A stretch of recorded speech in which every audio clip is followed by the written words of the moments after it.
On the news this morning, Anambra State government repeats warning against dumping of refuse at unauthorized locations.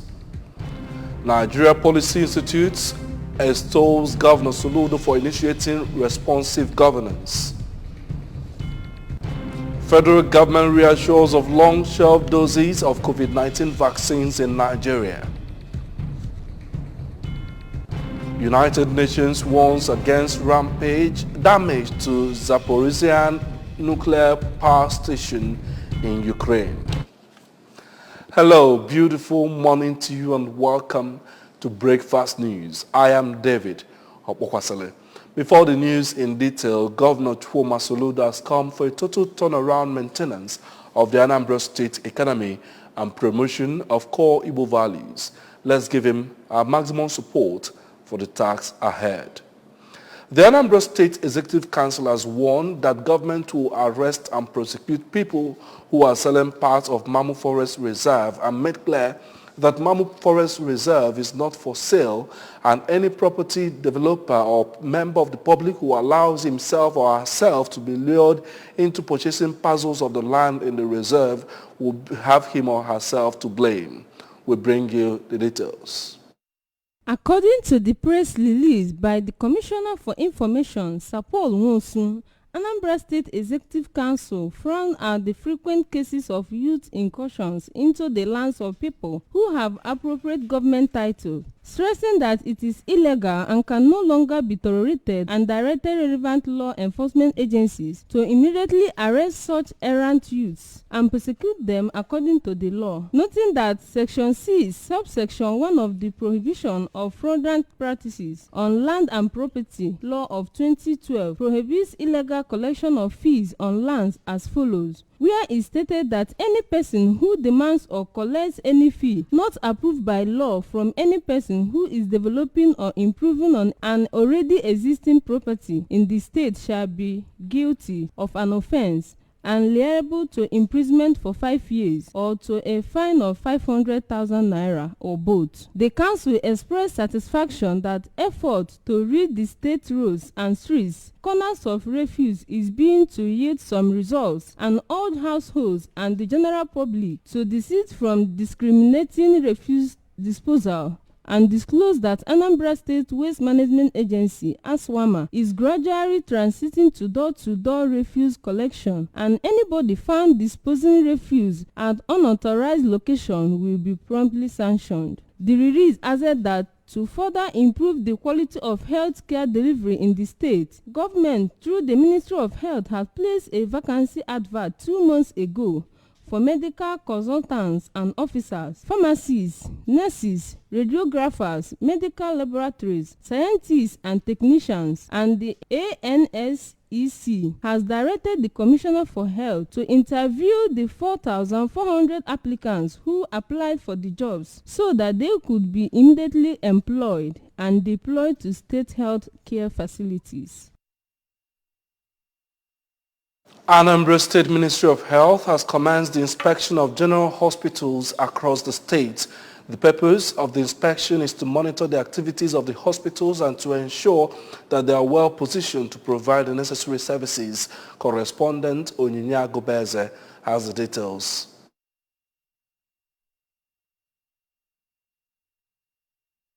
The inspection began with visits to the general hospitals in Onitsha, Ogidi and Ifitedunu, while expressing dissatisfaction with the lack of maintenance in the hospital and staff laxity.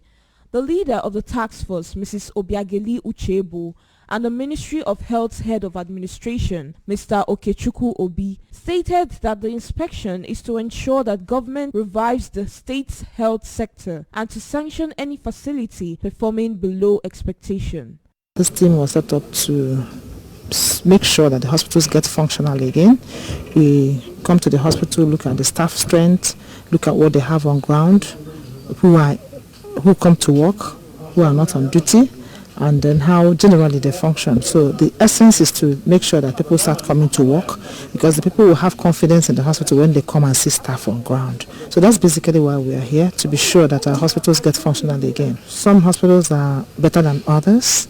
but some in the rural areas, there's a whole lot of work that needs to be done. And I know that with the support of our amiable governor, Mr. Governor, we are going to see this happen. Because very soon, when the hospitals are functioning, Anambra will be sure. We are here for a normal routine checkup for the hospitals. We will take our findings to the Honorable Commissioner, who I know that is very passionate to bring the health system in Anambra State in line with the new administration. So I believe that there will be a solution. Welcoming the team, the Deputy Chief Medical Director, General Hospital Onitsha, Dr. Nnamdi Ekpelinwa, thanked the Anambra State government for conducting the inspection, which he said allows them to interact with the ministry on areas that are lagging and challenges the health facilities face. We are happy to welcome the Ministry of Health to our facility. This normal routine inspection, and the essence is to help us to improve our service delivery. So after going around, they will point out areas we need to improve on, and we have taken note of the areas they pointed out, and we are going to work on them. A patient, Mr. Christopher Okoji, expressed displeasure with the laxity of hospital staff and applauded the government for carrying out such inspections to get the staff back on their feet. I like in your best. So government Abuna some go kuma 8 you don't know you can look at the mother you do standard nkotago oda adumma owo na government sisi we hide to aso to hear wall and you be able to put mbele na mbele ba mo ka etu hisi aga ada wase na anya. From Ifite Duno in Dunukofia local government area, I am Onyinye Agubeze reporting for ABS News. The Nigeria Policy Institute in the United States of America, NPI USA, has commended Governor Chukwuma Soludo for adopting strategic approaches to gradually restore safety and peace to Anambra State. The executive director of the institute, Chief Jimmy Prince Asiebu, conveyed the association's commendation in an interview with ABS correspondent Blessing Uchendo in Awka. She reports.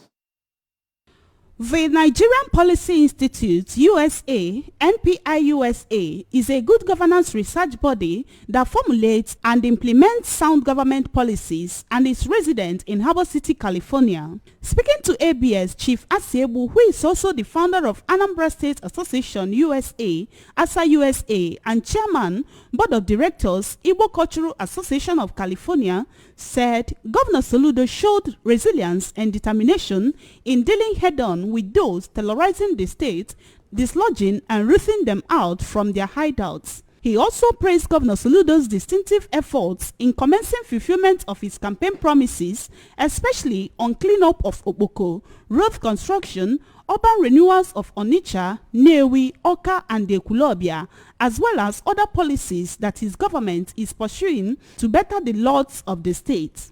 Chief Asiebu also declared the unreserved support of Nigerian Policy Institute USA to assist in proffering progressive solutions needed for effective and productive governance in the state, and called on the Soludo administration to scale up a more efficient interface with Anambra in the diaspora on how to assist government financially, technologically and otherwise, and to also set up a trust fund for diaspora remittances that would be strictly channeled to the development of the state. While assuring NPI USA's confidence that Governor Soludo will exceed the achievements of his predecessors and make Anambra State the Dubai of Africa, as he had severally promised, the Secretary General of the Institute, Mr. Sonny Benson, asked the state government to immediately implement policies that would boost the ease of doing business, embark on progressive measures, and provide incentives to attract local and direct foreign investments with provision of the required facilities to enable business growth and job creation for youth. Mr. Benson equally asked Anambra to continue to give the present administration the needed support to succeed. In Oka, Blessing Uchendo, ABS News. From Oka, we move now to Mpuna Ndo Aguleri, where it was a homecoming for the women of the community in Anambra East local government area as they hosted the 2022 Home and Abroad August meeting of the community. The August meeting is a season in which women from different communities come together to evaluate their activities in the past year and initiate programs and projects for the new year. Amaka Chibuzo Okoye was at Mpuna Ndo Aguleri and now reports. This year's August meeting for Mpuna Ndo women was exceptional as they focused on campaigning against drug abuse and other related vices in the community. The campaign pulled the traditional ruler of the community, Igwe Johnson Onyaka Mbanevo, members of his cabinet, Ndiche, Ndiwovo, ruling council and other arms of the community. Addressing the women at Isiokwe Square, Mpuna Ndo, Igwe Onyaka Mbanevo regretted how some of their youths have left the positive values they were known for to push and use illicit drugs, stating that the ugly trend has destroyed many lives. The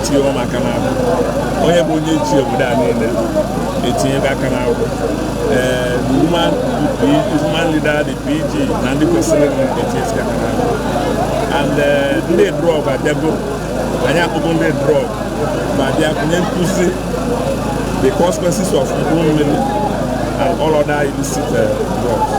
So, why you going to see my care? Don't want to with the Mobuda and you can all this life by IGB and don't get drugs. Don't want my with IGB.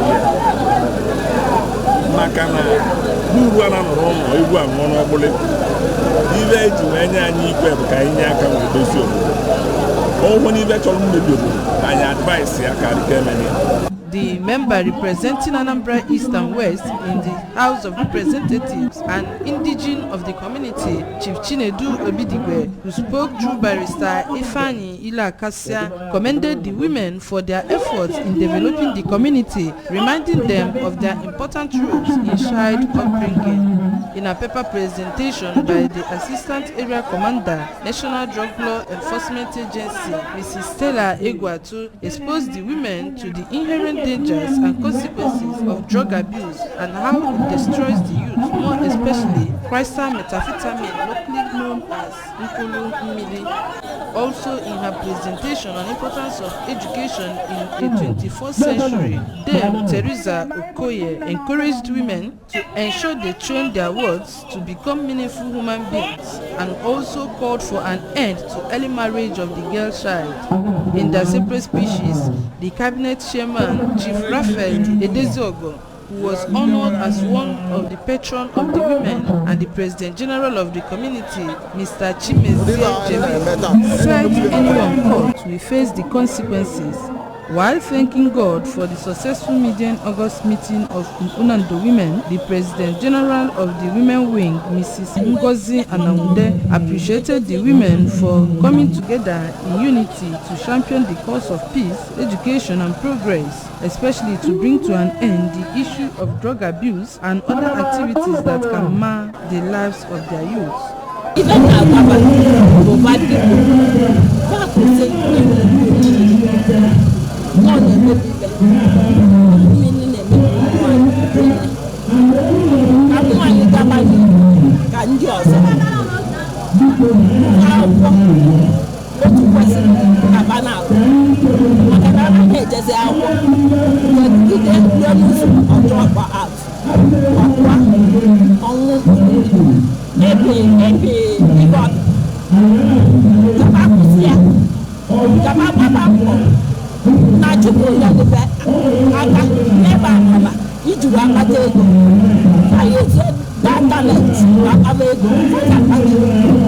The women gave a word of grand patron to Chief Chinedu Obidigwe, who gave the children of Mpuna Ndo Aguleri free education, both primary and secondary, while signing of agreement paper against drug abuse by the community executives, cutting of cake, training on soap making and other cultural display climaxed the meeting.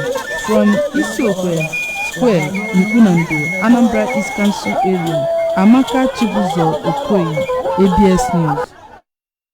The federal government says that there are no short-shelf doses of COVID-19 vaccine donations in the country. The Executive Director, National Primary Healthcare Development Agency, Dr. Faisal Shaibu, said this in Abuja at the official handover of about 2.6 million doses of Johnson & Johnson COVID-19 vaccines. Shoaib said that the vaccines were now promptly shipped and distributed through the COVAX and AVAT facilities to reduce the risk of expiration. Following the expiration of 1 million doses of COVID-19 vaccines in Nigeria, the Presidential Steering Committee on COVID-19 announced that the country would no longer accept vaccines with short shelf life. The committee had said that such vaccines mounted undue pressure on health workers to administer them. It also took the decision to destroy 1 million of such vaccines publicly to assure Nigerians that there was no intention to use them. According to him, they have also created a pathway for prompt shipment and distribution through the COVAX and AVAT facilities to curb the risk of expiration. On business news this morning, the Nigerian Association of Chambers of Commerce, Industry, Mines and Agriculture has tasked political leaders, especially presidential and gubernatorial candidates, on the need to address challenges affecting businesses and the economy. Speaking to journalists in Lagos, the national president of NACSIMA, Mr. John Udabala, advocated improved trade promotion and business development. Udabala remarked that NACSIMA is an association of business people which focuses on advocacy, trade promotion and business development. According to him, the association is also saddled with the responsibility to inform the government on the effects of its policies on the private sector and to ensure that the government continues to improve the business environment to ensure an ease of doing business climate. United Nations Chief Antonio Guterres has warned any potential damage to the Zaporizhia nuclear power station, Europe's biggest, would be suicide, as he and the presidents of Turkey and Ukraine discussed ways to secure the plant. Speaking in Lviv in western Ukraine, Guterres told the media he was gravely concerned at the situation around the facility that has seen repeated shelling in recent weeks. The UN Secretary-General, Ukrainian President Volodymyr Zelensky and Turkey's President Recep Tayyip Erdogan were meeting amid growing fears of a nuclear catastrophe over the repeated shelling of the plant. Following the meeting, Zelensky said he had agreed to the parameters of a potential mission to Zaporizhia by the International Atomic Energy Agency and echoed Guterres' call for demilitarization. Russia had earlier rejected as unacceptable international calls for a demilitarized zone at the facility, which was captured by Russian troops early in the war but continues to be operated by Ukrainian civilians. Kyiv and Moscow have traded accusations about multiple recent incidents of shelling at the Zaporizhia. In sports news, the Tigers of Nigeria will open camp for the second round of the FIBA Basketball World Cup African qualifiers on Saturday, 28 August 2022, that is today, in Abidjan. The camp, according to Babs Ogunade, the Vice President of the Nigerian Basketball Federation, NBBF, is to enable the players train together and understand themselves before the top-off bill.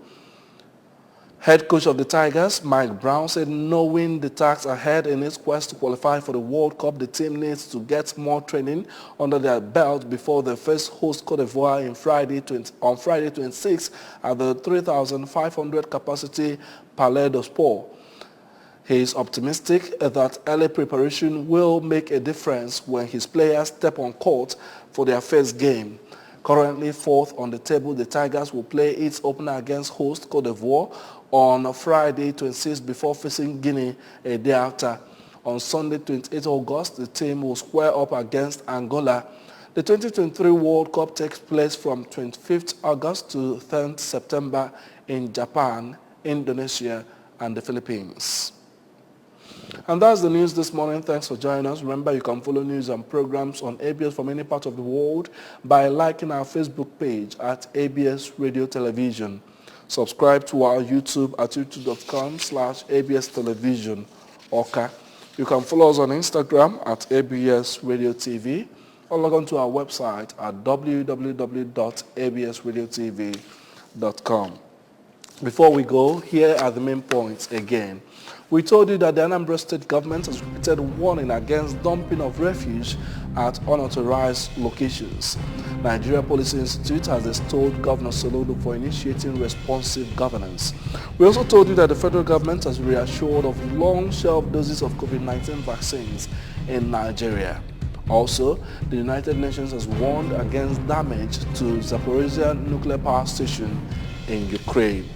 We remind you that Governor Soludo has come for a total turnaround maintenance of the Anambra State economy and promotion of core Igbo values. Let's continue to give him maximum support for the task ahead. And that's the news this morning. Thanks for joining us. I am David Okwasile.